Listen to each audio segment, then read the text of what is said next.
Duklala, just 24 years old, is at the very start of an 8-year federal prison sentence for trying to join and help ISIS. A radical Muslim extremist?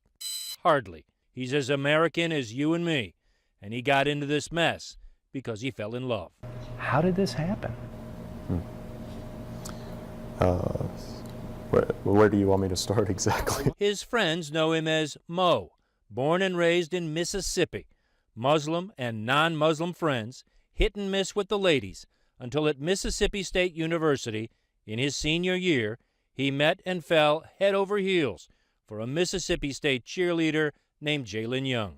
Yes, she was beautiful and things like that. She's American too, and Mississippi all the way. But within months, Mo says Jalen was changing, converting to Islam, changing her dress. Then began introducing Mo to the online brand of Islam she had been learning about. This happened so fast. It did. Maybe you're going a little too fast, you know. But you were in love. Yes, yeah. And she was coming to you, right? Yeah, and you know that love can ultimately, you know, blind out your intelligence. The Federal Bureau of Prisons rarely grants access to convicted felons like Mo. This is an exception, an agreement between the Department of Justice, CNN, and Mohammed Duklala himself, perhaps for all to understand just how powerful ISIS's online propaganda can be. His girlfriend, Jalen Young, merely showed Mo the videos. The videos did the rest. And so when she showed me that video, I think it's just kind of like brought a tenseness in her. You know, I felt those same things, I guess, just because she was feeling it. And that progressed. Yeah, it progressed to the point that my mind wasn't thinking straight. Mo, what were you going to do? Drop your entire life and run over to a war zone? Yeah, I mean, when she first looked at these videos, she had a strong belief that, okay, this is the group to really help out, you know, the Muslims, rebuild towns, people helping to feed the needy. According to the FBI, Jalen Young reached out to a contact she thought would help her and Mo travel to Turkey, cross the border into Syria, and join ISIS. The two secretly married, began an intensive preparation period, bought one-way plane tickets to Istanbul. On August 8, 2015, Mo and Jalen packed their bags. He wrote this goodbye letter to his parents. The first lines, "I'm sorry, I love you.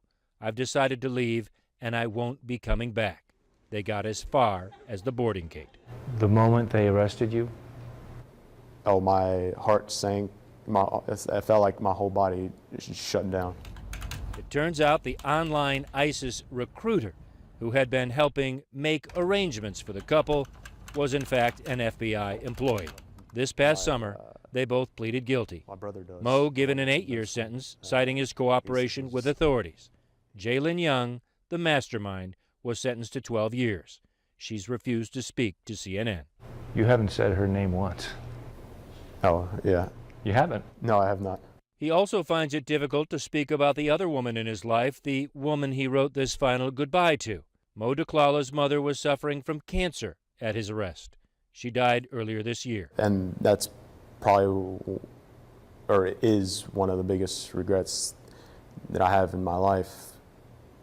Still haunts me to this day, that I would prefer this woman that I've only been together with for under a year and lied to my mother about where I was going. His other regret, that in time of confusion, especially about his religion, he failed to reach out to his dad, an imam himself, who would have never taught his son to kill or hurt anyone. I wish I just reached out to my dad. You know, if I just asked him, he would just illuminate me on what was happening, what's really happening with this group. I feel like that I should owe people back to say, hey, don't do what I did. There's no, that's not what they're doing over there, what ISIS is doing over there. That's not Islam.